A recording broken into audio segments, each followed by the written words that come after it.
Welcome to ETHDam, to ETHDam, to ETHDam, to ETHDam, to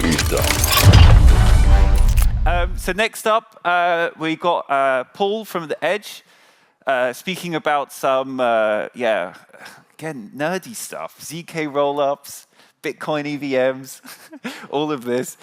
And then we're going to have a panel about wallets as well, which is actually going to be one of the few panels I'm moderating this weekend. So I'm really excited for that. So please give it up for Paul. Thank you, everybody. Cool, cool. All right, apologize here. I couldn't see the other screen. I'm not mirroring, so let's see how this looks. OK, cool. All right, well, thanks, everybody. I know it's a whole lot of privacy chat, but I'm going to pivot a little bit, somewhat related, and talk about L2s, especially on Bitcoin. And one of their purposes is actually to hopefully bring a bit more privacy to Bitcoin, but also programmability. Obviously, the Ethereum space has really exploded the use case of programmable smart contracts, and we're going to see how that has been delivered into Bitcoin, and what are the different options, and what's upcoming. Quick introduction, my name is Paul Puey, CEO and co-founder of Edge. We're a self-custody, privacy-focused app that lets people buy, sell, and trade. Used to work over at Nvidia many, many years ago. I'm still a developer, although I shouldn't be since I'm also the CEO of our company. And I've been speaking at conferences now since about 2014 on a myriad of different topics. So hopefully you guys get some good information about this. So first thing about Bitcoin L2s, there's a the term L2, what does it mean? A layer 2? People say, well, that's a sidechain, or it's not. I'm going to end this slide really quickly and say there's no agreed upon difference on the definition. You ask 3 people, you might get 3 different answers. So let's just say that I'm talking about basically the combination of these 2 things over the course of this presentation. So really it's, well, why? What's the purpose of having an L2? In the Ethereum space, it was scalability. But in the Bitcoin space, it's both scalability and functionality. Bitcoin's obviously very limited in what it can do. And so the 2 primary pieces of functionality that they're looking at adding L2s for is number 1, privacy, and the number 2, programmability, much like we get already in the Ethereum ecosystem. So what are some of the ways that L2s have already been trying to get built on Bitcoin as far back as, 2015? Obviously, Lightning. The paper came out in 2015. And it is deployed, and a lot of people will hate me for saying this, but I don't think it's achieved its goal. And so other types of L2s were also built. Most of them are bucketed in a technology that I would call like a federated multisig, which lets people get Bitcoin in and out of the main Bitcoin chain and onto an L2 or sidechain via a giant multisig that is federated, meaning the participants of that multisig are chosen by a group or entity. Rootstock and Liquid are both those types. But I'm going to talk more about some of the newer ways or stuff that's upcoming that we haven't yet seen in the Bitcoin world.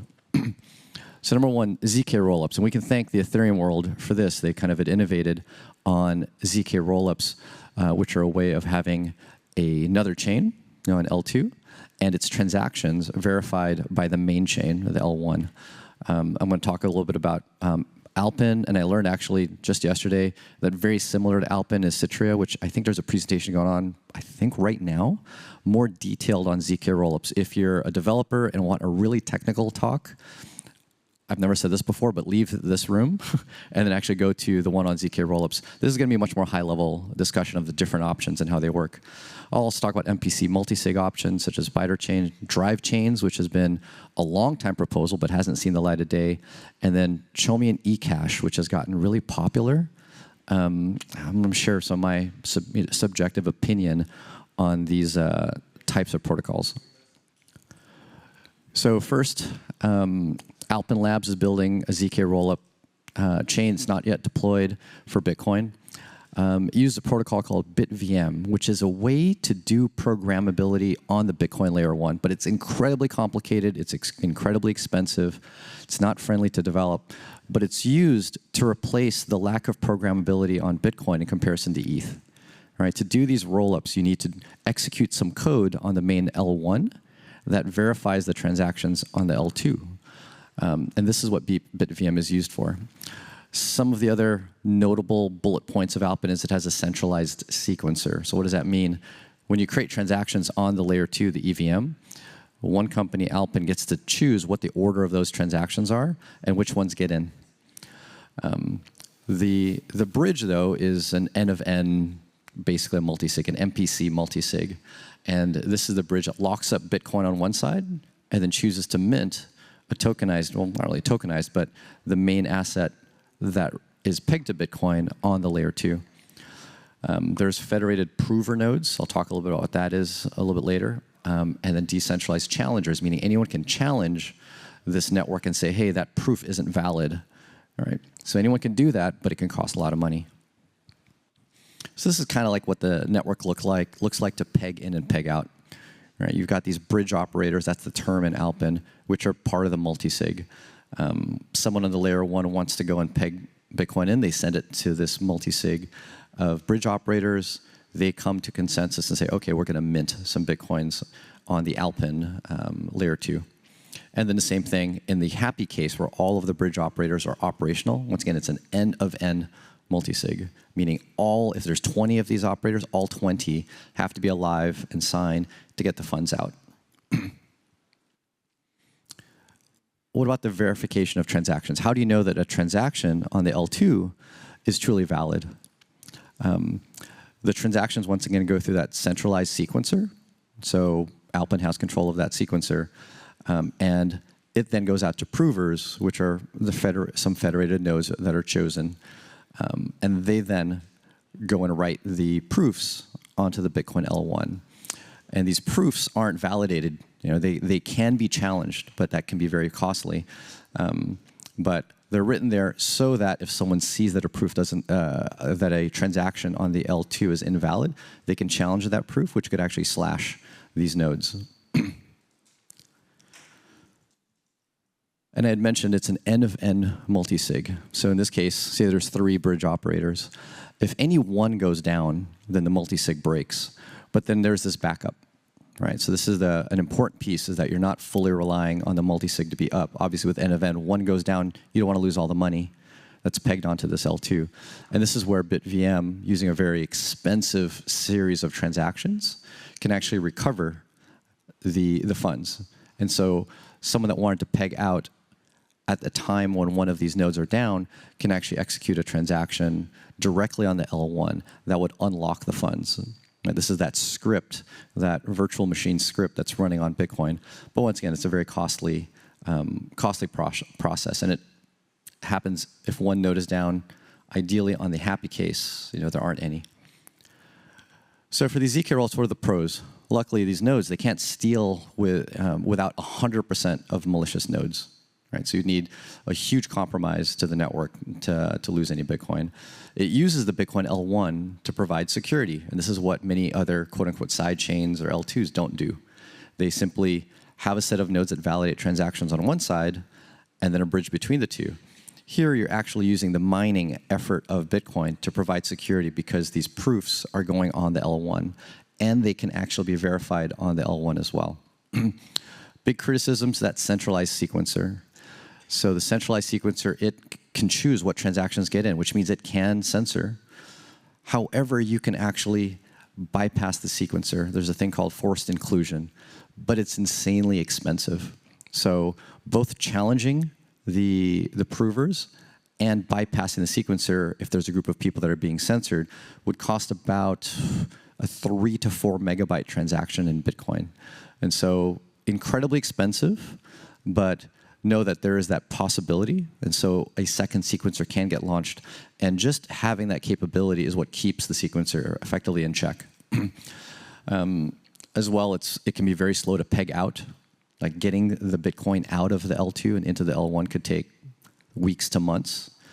And as I mentioned, it's very expensive to challenge the proofs. If the provers put in invalid transactions, the sequencer put in invalid transactions, challenging it is also about a 3 to 4 megabyte transaction and can easily cost a ton of Bitcoin. I haven't done the math on the top of my head, but know that it's an expensive operation. The reason why it's okay that it's expensive to challenge is that there is stake that the provers have to provide, and they could lose that. And that stake far exceeds the cost of this transaction. Right? And it's very easy to determine that, yes, the provers and the sequencers have put in invalid data. And if they have, anyone who wants a challenge will happily spend a gigantic transaction because there's so much to earn from that. And that's what keeps them in check. So some other notes. There are some soft fork proposals that are being made for Bitcoin. One of them, OpCat, which doesn't look like it's going to pass based on just consensus. That would eliminate the need for this multi-sig of bridge operators. OpCat, or anything that enables a term called recursive covenants. This is probably more technical than even I can go into, but know that that would eliminate having trust in these 10 federated bridge operators, and it would be entirely programmable on the Bitcoin L1. So if we had that, great. Without it, it just has a very long amount of time required to get Bitcoin out of the L2 and into the L1, but it doesn't kill the idea as a whole. Okay, and then another one is kind of an iteration on what we've seen before in sidechains and L2s, which is like that multi-sig idea without proofs. So there's no proofs that go onto the L1. And so I had brought up Rootstock. That's been around since, 2017, if not earlier. Botanics Labs building a new chain called Spiderchain has a similar but kind of newish iteration of this concept. So it's full EVM capable, much like Alpen Labs project. It uses multiple MPC multi-sig orchestrators. So a lot of buzzwords there. So MPC allows you to have more keys than a conventional Bitcoin multi-sig, which in the early days was limited to 15 keys. And it uses multi-sig at the cryptography level, not at the protocol level. So, and they also rotate these multi-sig vaults. So it's not just a federation of fixed entities that are chosen by rootstock. Instead, it's anybody can join in and be a part of this multi-sig. And then each of the multi-sig has nodes, or they call them orchestrators, that stake Bitcoin. So here's a little depiction of what the multi-sig looks like. Every block in Bitcoin, an address is created that allows people to deposit into the multi-sig to mint on the L2. So you deposit L1 Bitcoin, right, your standard Bitcoin, and then L2 Bitcoin is then minted. But a new multi-sig address is picked randomly from the set of orchestrators. So this looks like a bunch of gibberish lines across, but each block I picked, I think, 2 to 3-ish orchestrators that come together, create a brand new vault, and publish that address for people to deposit into. New block, a new address, a new block, a new address. So it effectively is rotating the orchestrators. So you don't have one fixed set, nor do you have a known target of who to target for all the funds in the network. Right? It's much more distributed. So it's almost like it's a multi-sig of multi-sigs. So what's the pro of this model? You've got a more decentralized and rotating set of orchestrators versus a fixed federation that are chosen by a central entity. Much, much harder, if not cannot censor. You don't have that fixed sequencer. And you also have faster pegouts. Since you're not using BitVM, which is a very slow way to challenge incorrect behavior of the bridge, you generally can peg out in hours versus weeks. But the criticisms, you don't need 100% of the nodes to steal. You need about roughly 60%. If 60 are malicious, then you can steal some Bitcoin. Some of the criticisms I've heard, it's much more complex of code, and the UTXO management becomes pretty complex, and it doesn't leverage the layer 1. Like all that hash power and mining power on Bitcoin isn't leveraged to secure the transactions that are on the L2. The thing that secures them is 100% just pure proof of stake by the orchestrators. Drivechains, or BIP 300, was introduced by Paul Stortz years ago. And really, it's not a chain. It's not an L2. It's a method of building L2s that uses a different model than the previous two that I mentioned, the MPC multisig or the ZK proofs. Instead, you can think of Drivechains as a multisig of the miners on Bitcoin. The existing miners on Bitcoin are the ones that effectively get to vote on creating a transaction or validating a transaction that goes onto an L2, pegging in and pegging out the Bitcoin. And they vote by hash rate. So the nice thing about that, you don't have to go and deploy a whole new set of nodes. Like you've already got the ecosystem of miners. The L2s, though, have to be approved by a miner. So you can't just launch your own L2. Miners actually vote to say, yes, I approve of this L2 and we're going to support it, or no, we don't. So the pros, as I mentioned, no need to set up a federation. You don't need any additional nodes. And this is probably one of the biggest arguments for Drivechains is it doesn't siphon the fees out to another set of nodes. The miners that already exist on the L1 get compensated for the work that they do. But there's a bunch of criticisms. Number one, it needs this soft fork BIP 300, which many people don't want to see happen. The withdrawal times are gigantic. Getting the peg Bitcoin that's on another chain out to the layer 1 is currently looking like 3 to 6 months to do that. Now you might ask, why does it take so long? Well, when you have miners voting with their hash power, and there's only one block every 10 minutes, you really need a lot of blocks to get a feel for, all right, is this a majority vote across a lot of different miners? And so to get really good confidence that you've got that majority vote takes a really long amount of time. Another criticism is that it motivates miners to earn money, not just securing the network, but on all of these different side chains. And there's that, philosophy in the Bitcoin world, like, oh, it changes the purpose of Bitcoin. It's supposed to be just store value money. And to me, that's meh, whatever, right? Like people can do with the chain what they want. And so, based on the criticisms, and mostly on what seems like the community consensus, Drivechains doesn't look like it's going to get adopted with a soft fork. But I have heard from Paul Stortz that there's a way to kind of jam it into the ecosystem by giving some software that can run on top of the full node. Meaning you don't have to change like Bitcoin Core. You can run Bitcoin Core as is and run this little piece of software on the side. And then now you're contributing to this soft fork. And if enough miners do that, this can actually go live. Last thing I want to talk about is what's achieved quite a bit of hype and adoption, especially within the Bitcoin community, that really likes to actually transact, like wants to not just have Bitcoin as a store of value, but wants to like move money around between each other. That's Chomian Ecash. Now this is actually a precursor to Bitcoin, right? This protocol or method of transacting way predates Bitcoin, and it was something that was used to build pieces of what Bitcoin is today, basically the hashing algorithm. And ironically, it's somehow coming back, and it gives up some of the benefits that Bitcoin brought to this like digital cash ecosystem.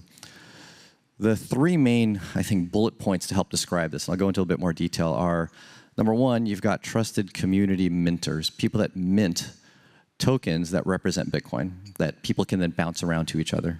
Number two, it uses a cryptography technique called blind signatures.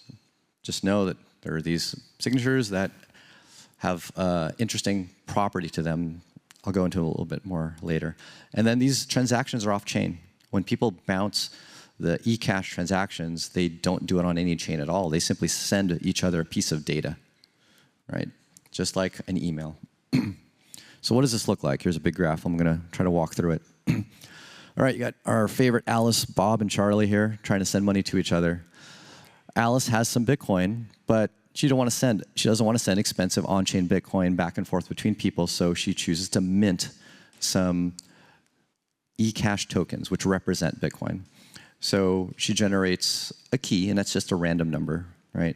A key, and then using some cryptography blinds it. So blinding a key is the equivalent of putting a letter inside an envelope with kind of like that carbon copy paper that you can write on top of, and it goes to the paper underneath.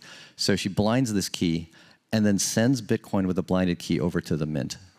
So the mint cannot see the key that's inside of it, but they can sign it. And so they see the Bitcoin, they say it's 1 Bitcoin, the mint signs it, and they sign it with a key that represents 1 Bitcoin, that publicly knows this key is signing 1 Bitcoin and returns that blinded signed key back to Alice.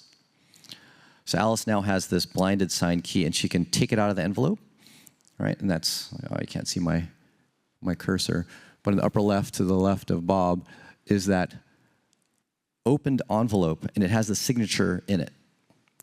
And it has the unblinded key. So the combination of that signature and the original key is the token that can be bounced around to people. So Alice can send it to Bob, Bob can send it to Charlie, and then Charlie can redeem that by sending it back to the mint. And the mint can verify, oh, look, that's my signature. I signed it. But I don't quite know who originally minted it, because I didn't see the key. It was blinded at the time that the minter signed it. But they know that they were the ones that signed it, and therefore there was some money that they collected in order to mint that token. Charlie just proved that. So now the mint sends the Bitcoin back to Charlie. So that's the redemption process. So what's so cool about Chomian Ecash? Well, the pros, it's fast, right? As soon as you've minted, it's very fast to bounce the token back and forth. It's decently private in the sense that there's no on-chain transaction other than the minting and redemption. So if you're not minting and you're not redeeming, there's no trace of the transaction. But the criticisms, centralized custody, you should have caught that when I first said that, right? These minters are fully trusted entities. You're giving them Bitcoin and trusting they won't just run away with it. And there have been some minters in the Ecash world that basically rug people. There were 2 protocols I mentioned. One is Fedimint and one Cashew, or these 2 different apps. Fedimint at least suggests that you create a federation of minters that hold the keys. Suggests, but there's no standard, there's no guarantee, you have no idea. Really, you're fully trusting whoever that custodian is. So personally, that's dead in the water for me. I was like, why do we just go backwards? Bitcoin solved this problem, and now we just brought the problem back. So yeah, I'll admit, I'm here on stage telling you all about this and describing this protocol just to really shit on it and say, don't use it. But I want you to understand why, not just shit on it for no reason. So there's your issue. Number 2, this token is infinitely easy to double spend. So going back to that description here, Bob accepting the key, he actually isn't at risk if he knows that Alice is the one that minted it. But as soon as Charlie gets it, Charlie's like, actually, I'm sorry. Charlie, in the attempt at redeeming, has to hope that neither Bob or Alice sent that same token to someone else. Right? There's no guarantee that when you receive the token that it hasn't already been redeemed, because it's just a payload of data. It's just a string of bits and bytes. That's it. It's basically the equivalent of sending your private key to someone, right, putting it down on a piece of paper, and then passing it around, hoping no one redeems it and no one sweeps it. So the only way around that is to, every single time you go and receive a token, you have to try to redeem it, or you could try to what's called refresh it, where you give it to the mint, and the mint gives you back another token. So there's no on-chain transaction. We have to constantly refresh it. That gives up some of the privacy that Chomian Ecash was actually built for, but it at least alleviates the concern of getting double spent. But this isn't even part of most protocols and not protocols, but apps that implement Ecash. They don't do this refresh automatically. So you can get rugged by someone sending a token to multiple people. And as well, it needs a separate secure side channel, meaning it needs another way for someone to send funds from, or send this token from one person to another. If you look up the proposals, say, oh, you could send it, over your phone SMS or email. Email, one of the most insecure methods of communication. So highly not recommended, but yet at the same time, this is what people are using. That's a good summary. Hopefully you guys learned a little bit about the different L2s and what to look for in this kind of land of scaling and adding functionality to Bitcoin. Real quick, I'll end with a little bit what we're doing at Edge. App that lets you definitely hold, send, receive, buy, sell, and trade a lot of different privacy coins. That's where we believe strongly is that the ecosystem of privacy is important. We want to make it as super simple as possible. We just launched a feature that it really is important in the security and privacy space. We haven't talked about this enough, but physical privacy just launched the ability to have a duress pin in the app. Enter a different pin than usual, and you show a sub-account with a different set of funds.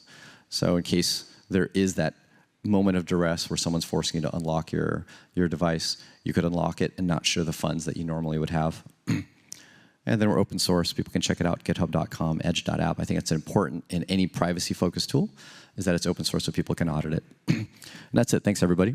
Appreciate it. Cool.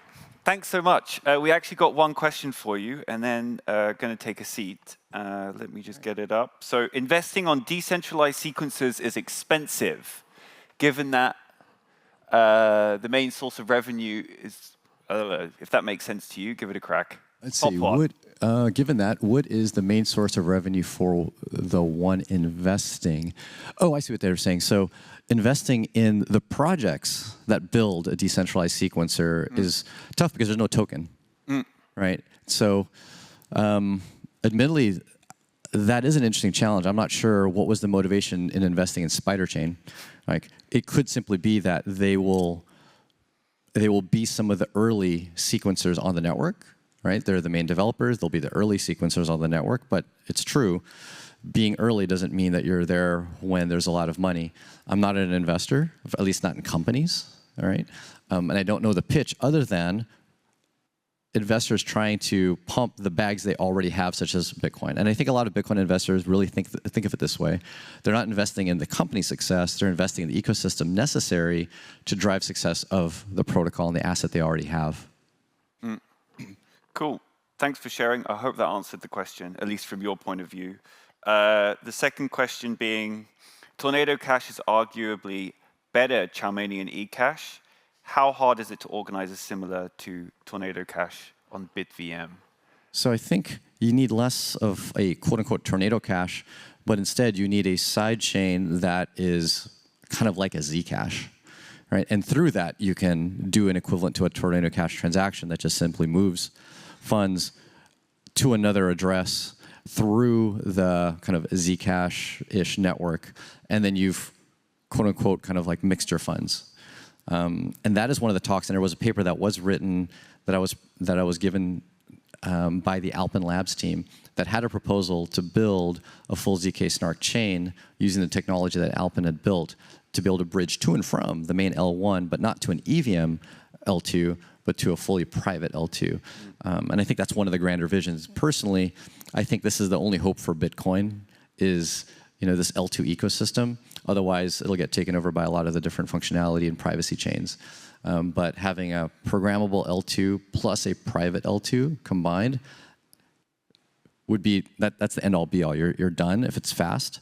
And actually, just kill the L1 at that point.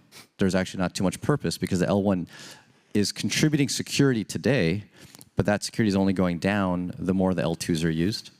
And then you don't really need it at some point. Cool. Thanks for sharing.